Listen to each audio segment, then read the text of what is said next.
Well, good evening. Wow, I didn't know there was as many people here. That's what happens when you sit on the front row. You don't know who's behind you, do you? Well, it is great to be here. And first of all, it's great to hear these youngsters in the congregation, because that's where it starts. That's where the church continues from there. It's a pleasure for Mayor and I to be here this evening to be with Dmytro Yakym from Borislav, Ukraine. I'm not going to tell you a whole lot about him because he's going to tell you about himself. But Mayor and I had the opportunity to meet him, and somewhere along like 2006, 7, 8, in the orphanage in Borislav. He couldn't get up off the floor. He couldn't move much by himself. I picked him up and put him in Mayor's lap, and that's where the story began. Linda said she couldn't introduce him because she would break down. It is a touching story. It is a touching testimony. It's touching because to see how God can use this gentleman here as an instrument to even us as adults. We tried to adopt him and they wouldn't let us. They never told us we were too old. We didn't think we were too old. But we found out a little bit later probably the reason. He wound up at the age of, 6 or 7, as the poster child for cerebral palsy in the city of Lviv, Ukraine, which has a little over 1 million people. And so, as it goes in countries like Ukraine, Russia, Belarus, all those countries, the government is controlled by a few. And we knew it was politics. We don't have that, do we? And so, unbeknownst to us, a couple in the community where we partner with Borislav Baptist Church, we're in the process of adopting him. And that's the beginning of the story. Dmytro, you ready? I'm ready. Okay.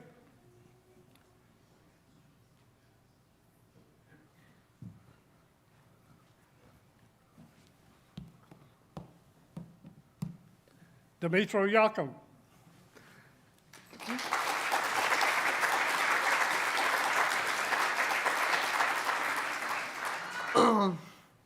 Good evening, everybody. Did everybody have a good food? I did. That's good. It is good to be here, and it's good to have another opportunity to share with you what God has done and continues doing in my life. As Mr. Billy have said, I was adopted by a family from Ukraine at the age of 8. The name of my mom and dad is Oksana and Bogdan. They live in a little town called Borislav. And so they adopted me on November 26th of 2010. I was adopted by them. Now I have 3 sisters and 1 brother. A lot of cousins and nieces. And when I say a lot, I mean a lot. You can't even count them all on your fingers. Whew. After I was adopted, me and my mom and my dad, we went to the States for me to have my first operation, which was in 2011. When we got to the States, my eyes were big, wide open. Never been to the States, never flew on the plane. Everything was new to me. When they did my operation, and I'll tell you, it was really hard for me because you're only 8, you've never been through an operation, and you don't know how to handle that. In my whole life, I've been through 5 operations, and each of those operations have taught me something. There's a lesson after each. I always learn a lesson after each of my operation. when I was adopted by my family, when I was still in the orphanage, I didn't know anything about God. I mean, I kind of heard about him, but I didn't really knew who he was. When I got to my new family, my family started telling me about God. And one of my greatest memories that I remember, my dad, every night, he would tell me a story about David and Goliath. And I don't know why, but this is the story I remember till now. My dad would always tell me that story. So, you know, I've gone through operations, and in 2019, I had another major operation. And on this operation, there is a couple of things that I learned. Again, when some of us go through operations and difficulties and pain, we all want to give up because we don't know how to handle that. Well, after they did the operation, I stayed in the hospital for about one day, and then the next day I went home.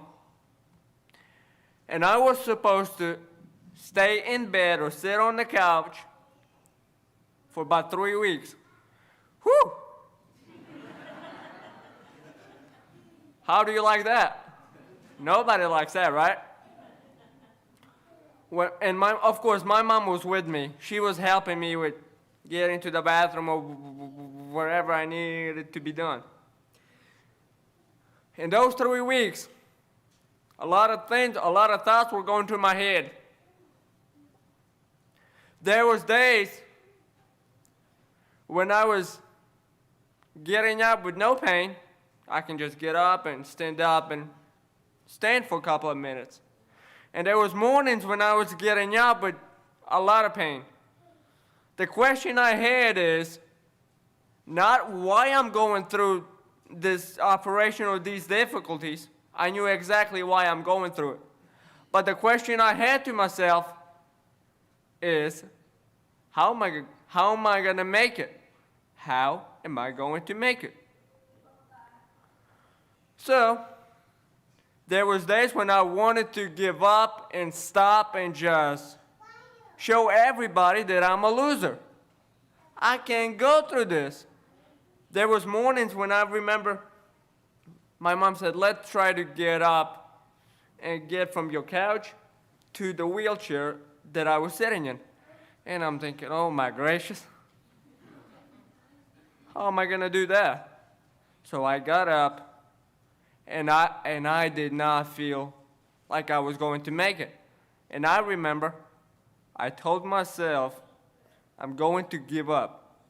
Now, my mom is standing in the back holding me by a belt so I would not lose my balance. And you know what she said? You're not going to give up. And I thought to myself, how is that possible? How is this possible not to give up? And then, when I was about to get my hands down and say I'm done, God spoke to me and said, you're not going to give up. You know why? I said, why? Because I'm going with you. I'm going to help you to go through your difficulties, no matter how hard it is, no matter how much pain you got. I remember one of the moments, one morning I got up, my mom said, we're going to go have breakfast. She said, but I want you to scoot to the edge of the couch and I'll go bring the wheelchair. I said, okay. She goes to the garage and brings the wheelchair. And I'm sitting there and I'm trying and I'm falling and I'm getting up and I'm falling. And tears are just falling out of my eyes. And And I told myself, I'm crazy, I'm nothing, I can't do it, I'm done, I can't do it. My mom comes up and she sees that I didn't even move, I didn't even get to where I was supposed to get. And you know what she does? She didn't say a word. She just grabbed my legs and pulled me to the edge of the couch. She knew that I tried, but I just couldn't get there. Well, that's one part. The second part was PT. Woo! Well, after I gone through those 3 weeks, Dr. Gordon, who did my operation, he said, they got the cast off and all that stuff. He said, now, I would like for you to start practicing how to walk and all that stuff. When I got to one morning, I go to my PT class, and my PT trainer says, tomorrow we'll be practicing getting up off the floor. And I said, how is that gonna work? She said, I'm gonna knock you down,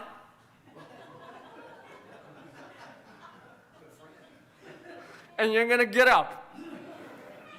I said, okay. Next morning when I got there, she did not knock me down. I was okay. But we did practice how to get up off the floor. And we did practice how to take my first steps. When I was still in Ukraine, and Miss Mary and Mr. Billy and the whole team was there, and I was sitting next to our pastor. I was speaking with him. We were just having a great time talking with each other. And I told him, I said, I can't believe that I'm gonna have to go through all this again. How to walk again, how to stand again, how to hold my balance. But then I remember, I've gone through this before. And then I remember, I don't have to be afraid of this. Why? Because just like I said, God told me, I'm with you, and I'm going to help you through your difficulties. That taught me, and that's one of the lessons I learned. It's called trust God. You know, sometimes we want to say, oh, I can do this. Why? Well, I've been through this before. I can do it. I knew that I couldn't do it. I knew that even though my mom was there, she could not feel what I'm going through. Yes, she was there to support me. She was there to help me. She was there to, but she could not feel what I'm feeling. But I learned that only if we trust God, that we can go through those difficulties. One more story. When there was days when I was, every night when I was getting ready to go to bed, I was telling God this. I said, God, thank you for helping me to go through this day. Yes, I know it was hard. Yes, there was days when there was moments when I said something that I wasn't supposed to say, when I got angry at myself, when I got angry at my mom.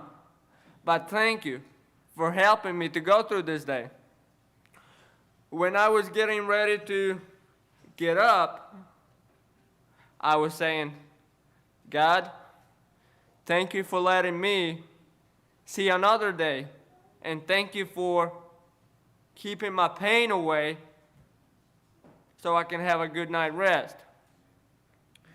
After those 4 months, because my mom and I stayed for 4 months, I recovered from the surgery. I started walking. I got my new car, a Lexus.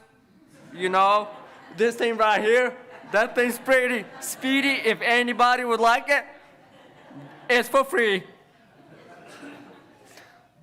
Then we came back to Ukraine. I went to school. I graduated from high school last year, so that was really good. I'm really glad.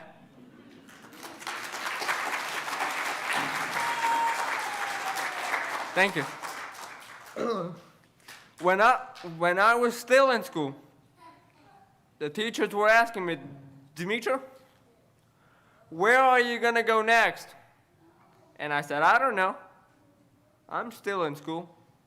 When I finish school, I will have to see. When I graduated from school, summer came, and it's time to decide where you're going to go, right? Everybody was telling me, Dmytro, you're so good in English, you should go either be an English teacher or something with interpreting people or something. And I just, I was just telling people, no, that's not what I feel like doing. The reason why I was telling people no is because I felt like there was something else God was calling me to do.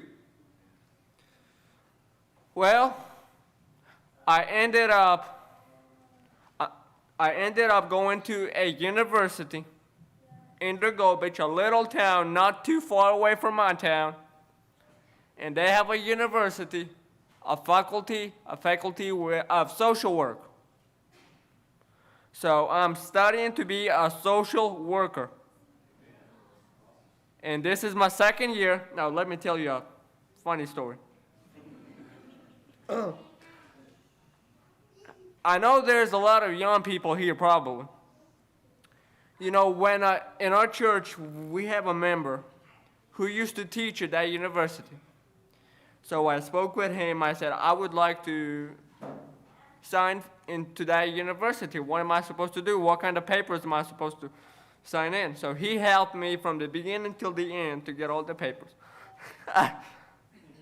One night, on Monday night, he calls me and says, Dmytro, tomorrow's Tuesday. He says, tomorrow you're going to the university. I said to myself, wait a minute, what? He said, yeah, you're going. I said, what am I supposed to have? He said, just have some notebooks, copybook, pencils, all that stuff. I said, okay. I got up on Tuesday. My sister Marina, I got three sisters, Marina, Nelia, and Sophia. Marina said, I'll drive you there. Me, Marina, and this member from our church, we went to this university. I'm sitting in the car. I'm not nervous. I'm just sitting. I'm excited, right? When we got closer to the university and I got inside, my heart started beating. Woo! I'm walking down the hall and I'm thinking, where am I? Well, that's not the best part. We're getting to the best part. So, we're walking down the hall. We're going down the steps. And we get to the class. When I open those doors, and I see in my class, I've got about 12 girls in my class. Woo! Boys, you better watch out. When I got to that class and saw all these girls, I had no idea where to put my eyes.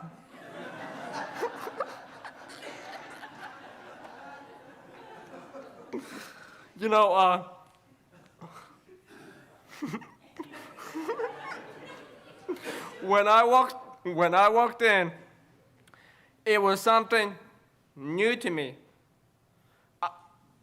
I know it was new to them as well. But when I was still on the way to that university, I had questions to myself. Am I going to be accepted? All of these students are normal. They can walk, they can get from place to place and all those things. How am I going to be?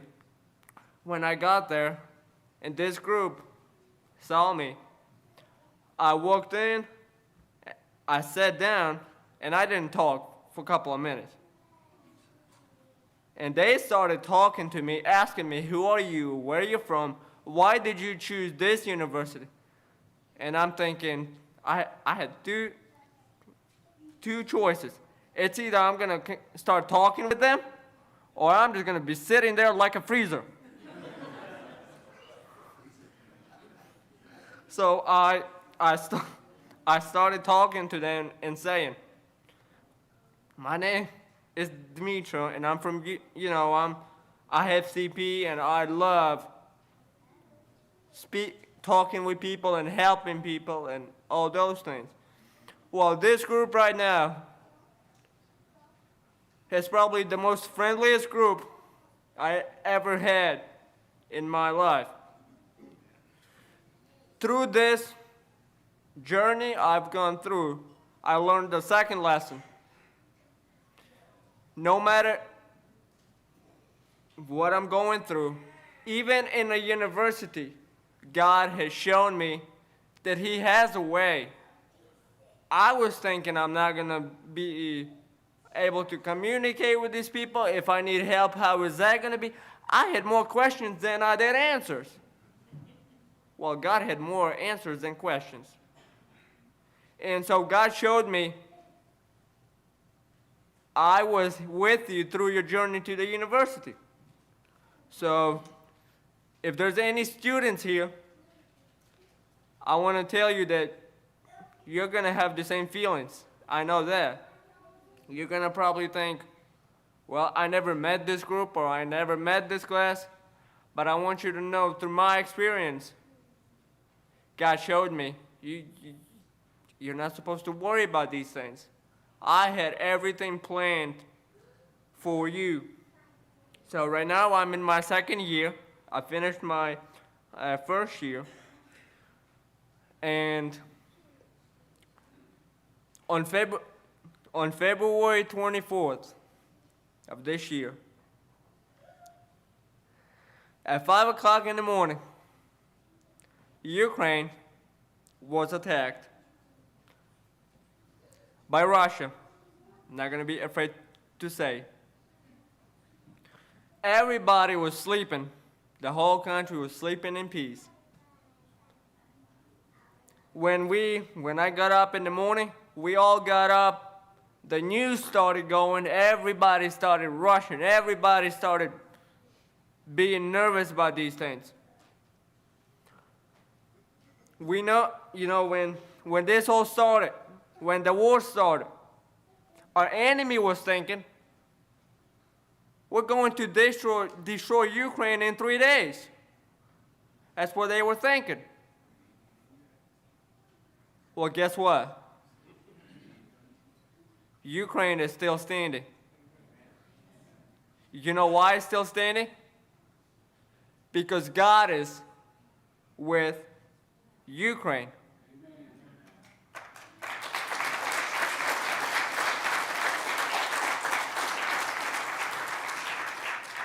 When this all started, there's people who probably left, who had children and family to go to a safer place. But most people stayed. This war has shown how united Ukrainians are and how they will stand for their land no matter what. And no matter who's going to try to attack them, they will not give up. And when this all started, our people I live in the West, they are not attacking the West. They are attacking more East.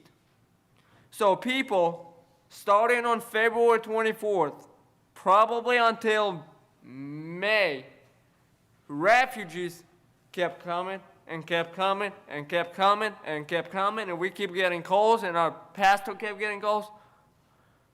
Everybody in Borislav, and not only in Borislav, Drogobich and Truskavets and all these little towns, churches, schools, apartments, universities, everybody opened their doors to welcome all of those who need a safe place, a warm house, some clothes to wear, their kids need a school to go to.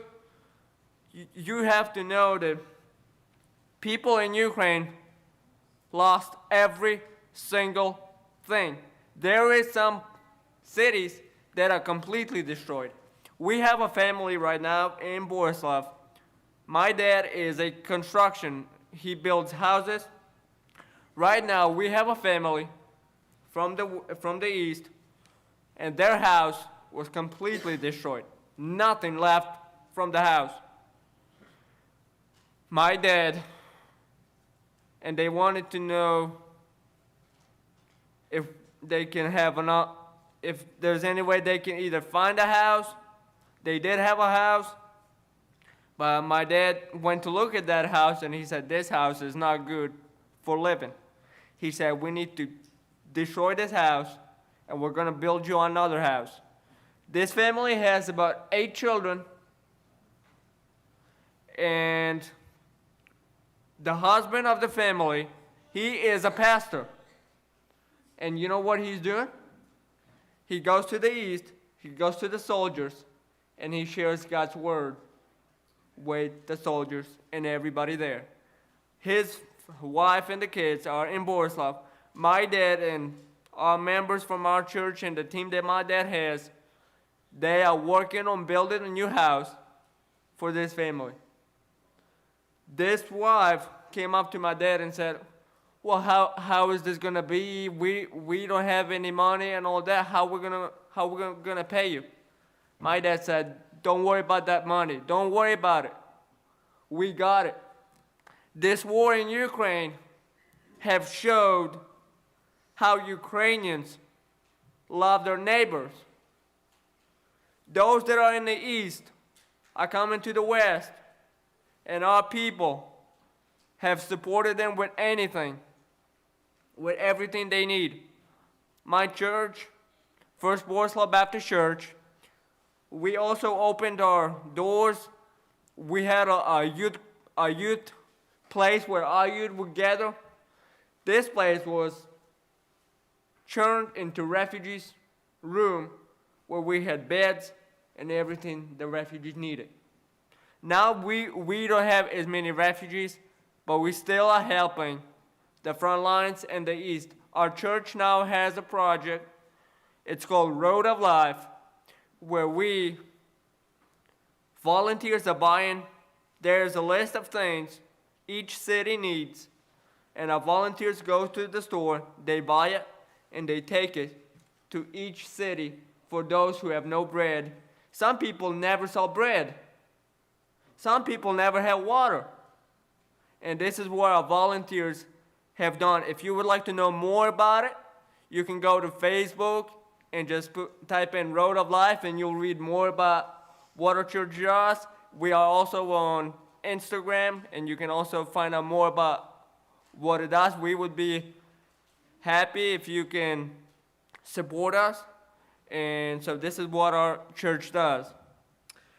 When the war started, I was still in Ukraine. But in March,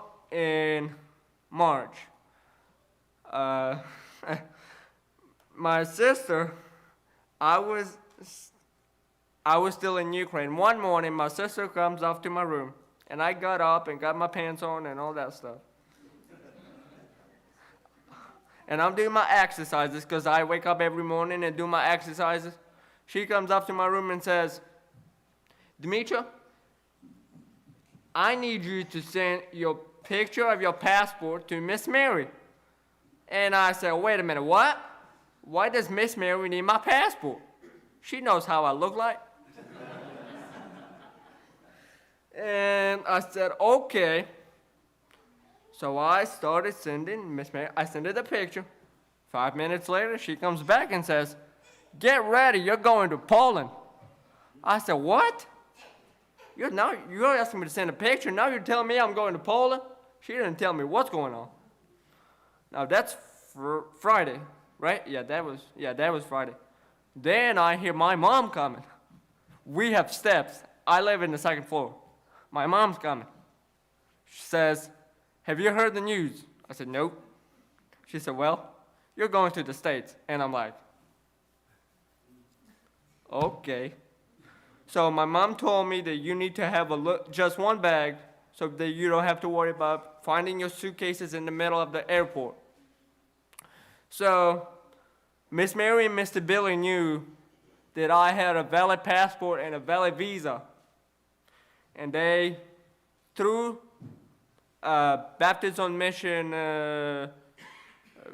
organization, I'll call it this way, their friend, Tom, right? Tom. They spoke with him and they knew that he was in Poland, and they said, well, we got a friend that we would like for you to bring back with you to the States. Now, that was in the middle of the week. And they said, if you can bring him, if we can get him to the airport on Sunday, then he can come here. So for Friday night, my sister Marina, we drove to Lviv, and then Saturday morning we went to the border. When we got to the border, the lady that was checking us out, she looked at the papers and she said, I can't let you go through. We said, why? Because you don't have the paper you're supposed to have. And of course, in Ukraine, when you're 18 and older, man is not supposed to leave the country. You're supposed to be in the military. Well, I was 18, 19, and I'm supposed to be in the military, right? So my sister Marina calls my mom, says, Mom, we can't get through. She said, why? Because we don't have some kind of piece of paper. And she says, did you show her him?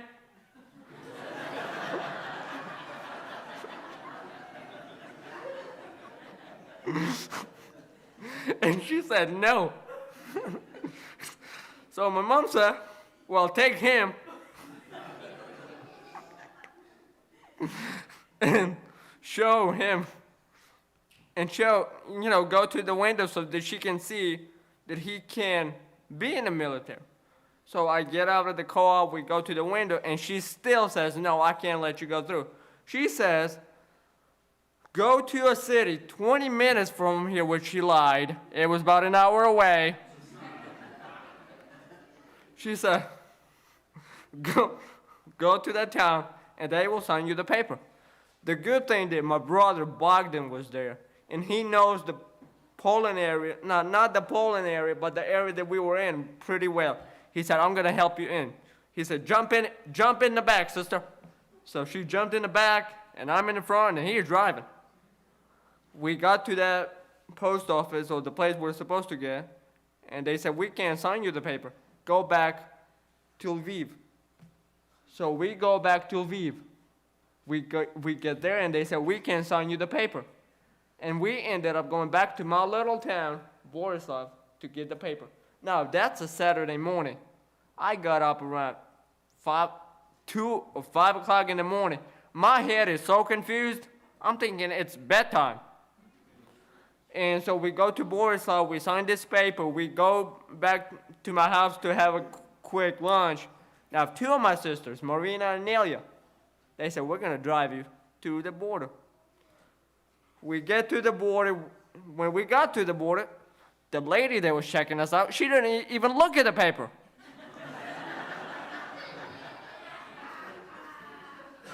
So we got through the border, we got to Poland, we spent the night in a hotel. Sunday morning, around 8 o'clock in the morning, we got to the airport around 12 o'clock, like we were supposed to get. We met Tom. And I flew to Chicago. Then a friend of mine, Jason, who's been to Ukraine with Miss Mary and Mr. Billy, he picked me up. I spent the night in a hotel. I got to St. Louis. And this is how I got here. But the point that I'm trying to make in this, just look how God had everything. He provided everything. I mean, I was sitting there and I was nervous. Why is this lady not letting us in? But God had everything planned. And my sister even said, Dmytro? I said, what? I don't understand why God does all these things to us. But then she said, I probably do. Because he's trying to test us, how much do we love you through this through this and how faithful are we and how much patience do we have. Now, I saw my sister. She was like, okay, we're trying one more time. If it's not going to work, we're going home. And I'm saying, okay. But I want you to, there's another lesson I learned. Again, God is in every single thing.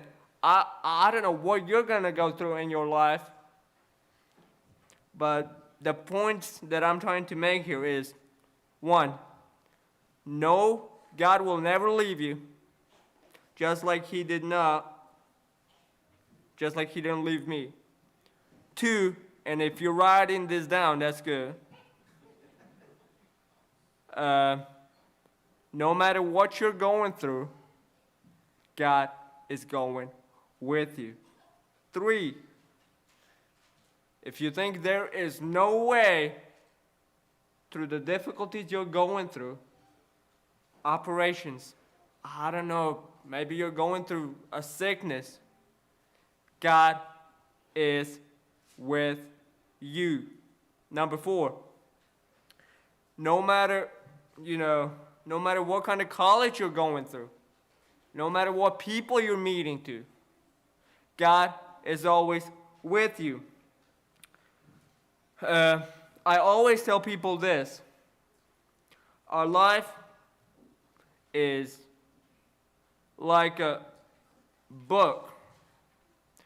When we open a book, what is the first thing that we see in the first page? A chapter. Now, we all want to write our own story of our life.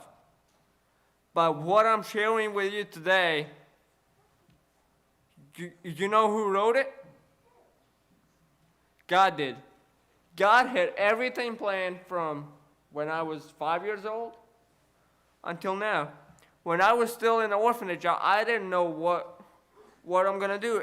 As a matter of fact, when I was about 9 years old, I remember I was sitting in my room, and I was asking myself, what am I going to do when I get 18?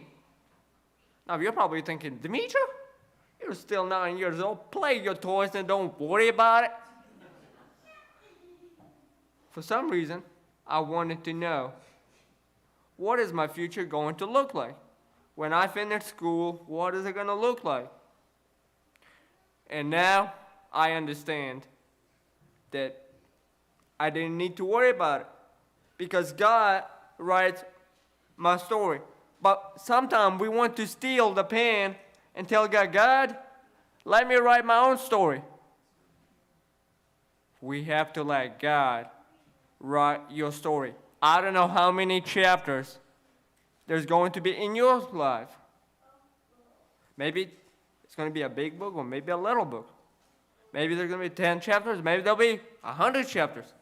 I want you to know, give God the pencil. Let him show you what he can do. You know, there's a song, count your blessings, and then there's a phrase, and it will surprise you what the Lord has done. It sure did.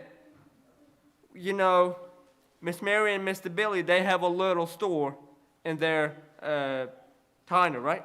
Did I say that right? There, good.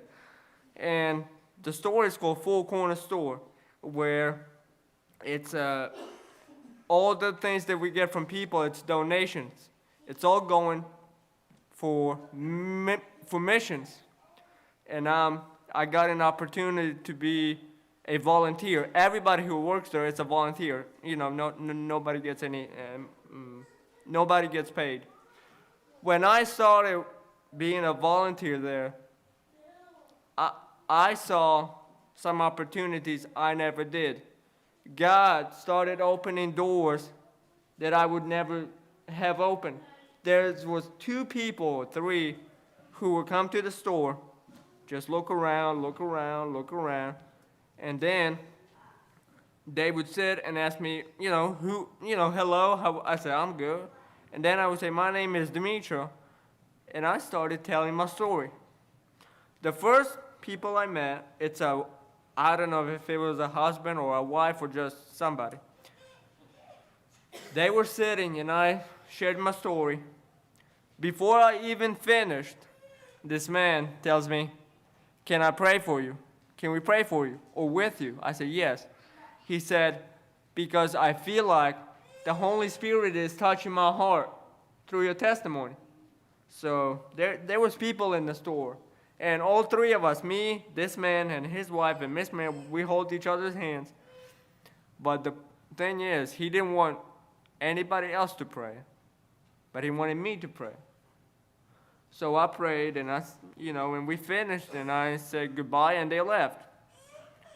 After they left, I was sitting in my comfy rocking chair, and I was thinking, God, I always tell people, God is going to blow your mind what he's doing. Well, that's what he did in the store. I was just sitting doing what I always do. Well, I don't sleep in the store well. And it blew my mind how we should have our eyes open and a heart to hear what God is calling us to do. I had another story. A husband and a wife and his children were the same way, walking, and they never been in the store. So Miss Mary always tells people what the store is all about. And then she just said, "Go to Dmytro. Just go to Dmytro and he'll introduce himself." So they come up to me and they said, "How are you, sir?" I said, "I'm good." And I started introducing myself. "I'm Dmytro, I'm from Ukraine, I'm 19 years old, well, 20 now." And this man sits down, and I started sharing my testimony. After I finished, he said, "Dmytro, your story has really inspired me." He said, "I will try." At first he said, "I will not complain," but then he said, "I will try not to complain because it's hard." So he told me that he's been in the hospital for about 8 weeks, and he said, "What you told me has inspired me." He said, "Thank you for sharing." But the point of all this, I want you to know, have your eyes open, have your ears open, have your heart open. You don't have to be worried about that you don't have to think that you need to be a professional speaker to speak. God doesn't care if you're a speaker or whoever you are. What he cares is what's in your heart. Now, I'm sharing all this from my heart. I do have my tablet just in case I forget something. But I'm sharing all this from my heart because God gave me this opportunity to share my life story. One more story. When I came to the States, on my way to coming to the States, I was still in the car on my way to Lviv, and I was asking myself, what am I gonna do in the States? It is just unknown. There's war in Ukraine. I don't know it's in the middle of the school year and all those things. My sister was saying, "Dmytro, you don't have to worry about it. You worry about your school." Oh, come on, man. But I was just concerned, what am I going to do in the States? Well, when I got here, God started opening opportunity after opportunity after opportunity. I've been to, I don't know how many churches. 20, 30, 40, 50, 100. Well, I don't know if 100. I've been to 2 universities that I spoke at. So when I got here, I understood God knew all that before the war even started. And so this year, my dad texted me one time and said, "Dmytro, there is a college in North Carolina from your degree, psychology and social work. Here's a phone number that you can call and get all the information." I said, "Okay." So I go downstairs, I go to Miss Mary and Mr. Billy, and I tell them all this information.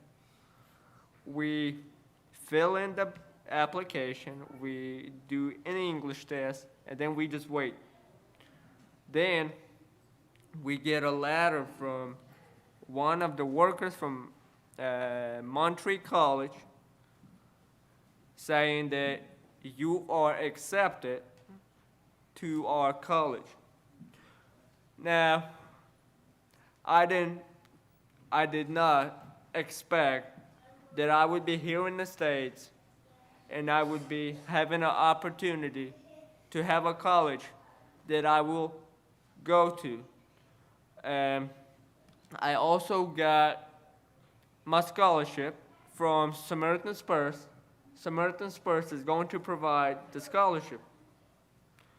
So, God is just keep blessing me, blessing after blessing. And just like I said, when I was still in Lviv, making my way to the States, I did not know what God was having in store. So I would just ask you to pray for this new journey that I would start, I hope, soon, because right now we are waiting because they said we don't have a place for you to stay on campus, but we will talk to some churches and people who would I to have you and help you.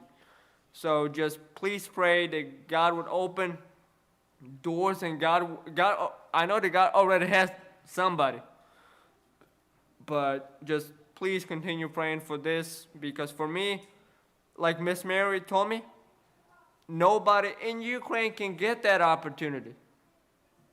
Just pray that God would have somebody that I can go and study in this college. And this college is a private Christian school. It's 4 years. And after you finish, you go to Ukraine and you share this knowledge with your churches, your pastors, your youth, anybody. So I'm going to finish and say a couple of things. One, please pray for this new journey. And please continue to pray for Ukraine. Right now, on November 15, Ukraine got another big attack. And right now, people are struggling with electricity and heat. I was talking with my mom today just before I came here. I was talking with them. I couldn't see them. They had no electricity.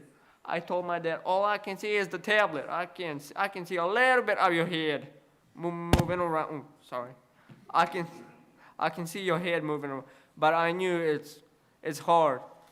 People always tell me, Dmytro, you're in the States, you're in peace, but it doesn't mean if I'm in peace, I'm not being concerned about my people.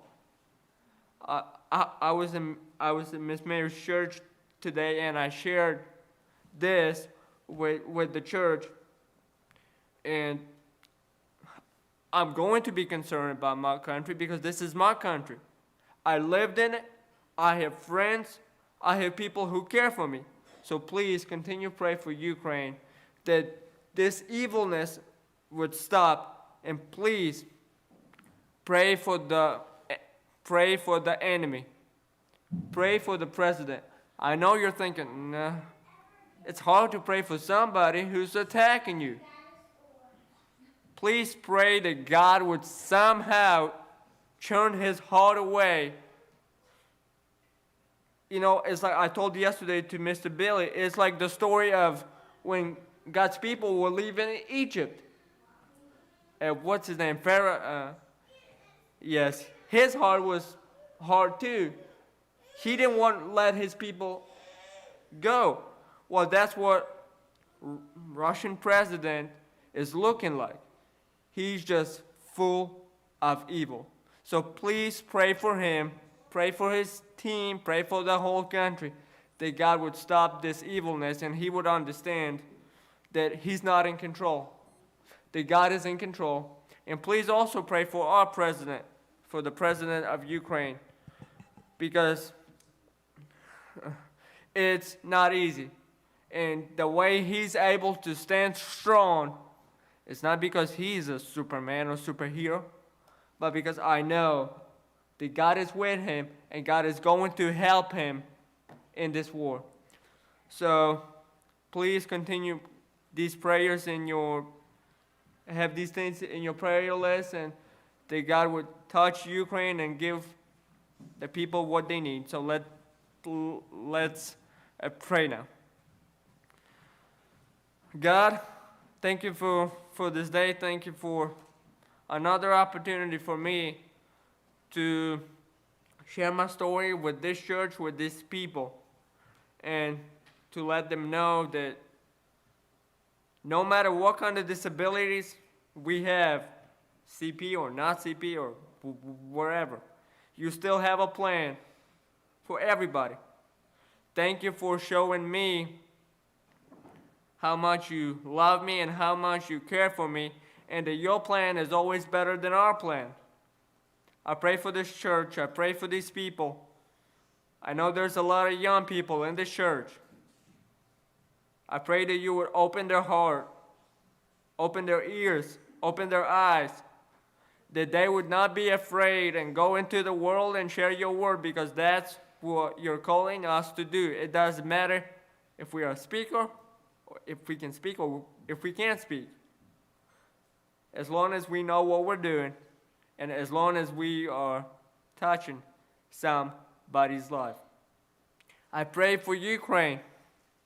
I pray for my people that you would be with them and you would let them know that you will not leave them and you would help them in this battle, because the battle belongs to you. I pray for our enemy. I pray for the president of Russia, that you would stop this evilness and he would understand that what he's doing is not right. That he would turn his heart away and turn it to you. Turn it from evil to right. And his team, whoever he's working with. I pray for our Ukrainian president and his team. We see how strong he is right now. It's not because he's a Superman or because he's so brave, but because you are with him and you're giving him the strength to stay so strong. So please be with Ukraine and all the people there. I pray for this church, for everybody who's in here, that everything what I said would inspire them and give them a little fire in their heart, that they will go and shine into the world. In Jesus' name I pray. Amen. There's one more thing I want to say.